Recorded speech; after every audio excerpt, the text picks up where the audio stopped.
രാത്രി ലൈവിൽ നടന്നത് അനുമോൾ അവളുടെ ചെരുപ്പുകളെല്ലാം ഒരു സൈഡിൽ അടുക്കി വെക്കുന്നു. അപ്പോൾ ആര്യൻ വന്ന് അവൻ്റെ ചെരുപ്പ് അവിടെ തന്നെ വെക്കണമെന്ന് പറയുന്നു. അനുമോൾ കുറച്ചങ്ങോട്ട് നീക്കി വെക്കാൻ പറയുന്നെങ്കിലും ആര്യൻ അനുസരിക്കുന്നില്ല. അവന് ഈക്വാളിറ്റി വേണം, അവിടെ തന്നെ വെക്കണം. അവിടെ അനുമോൾ അടുക്കി വെച്ചിരുന്ന ചെരുപ്പെടുത്ത് ആര്യൻ പുറത്തേക്ക് എറിയുന്നു. അത് വന്ന് കൊള്ളുന്നത് ആ പാവാട അക്ബറിന്റെ ദേഹത്ത്. ജിസൈൽ ആര്യന്റെ മൂട് താങ്ങി അടുത്ത് തന്നെ നിൽപ്പുണ്ട്. ആ പാവാട അക്ബർ ആണെങ്കിൽ ആ ചെരുപ്പെടുത്തിട്ട് നീ എന്തിനാ എനിക്കിട്ട് എറിഞ്ഞെന്ന് പറഞ്ഞ് അനുമോളുടെ നേരെ ശരിക്കും ആ ചെരുപ്പ് എറിഞ്ഞത് ആര്യനാണ്. അനുമോൾക്ക് എതിരെയുള്ള ഗ്യാങ് ഫുള്ള് അവളെ വളഞ്ഞ് നിൽക്കുകയാണ്. പാവാട അക്ബർ നീ എന്നെ എറിയാൻ മാത്രമായോ എന്ന് ചോദിച്ച് അനുമോളെ ഭയങ്കരമായിട്ട് ഷൗട്ട് ചെയ്യുകയാണ്. അനുമോൾ പറയുന്നുണ്ട് ആര്യനാണെന്ന്, ആര്യൻ പറയുന്നു അനുമോളാണെന്ന്. പാവാട ആ ചെരുപ്പെടുത്ത് നല്ല ശക്തിയിൽ അനുമോൾക്കിട്ട് എറിയുന്നുണ്ട്. ആ ചെരുപ്പ് വന്ന് അനുമോളുടെ ദേഹത്ത് തട്ടുന്നുണ്ട്. നല്ലതുപോലെ വേദനിച്ചിട്ടുണ്ടാകും. അത്ര ശക്തിക്കാണ് പാവാട എറിഞ്ഞത്.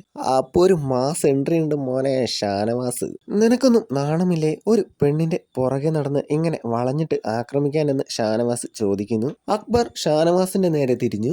അവളെന്നെ ചെരുപ്പെടുത്തെറിഞ്ഞത് നീ കണ്ടില്ലേ എന്ന് കൈകൊണ്ട് കാണിക്കുന്നു. ആ കൈ ഷാനവാസിന്റെ ഷോൾഡറിൽ തട്ടി. ആര്യനാണ് ചെരുപ്പെടുത്തെറിഞ്ഞത്, ക്യാമറയിലുണ്ടെന്ന് ഷാനവാസ് പറയുന്നു.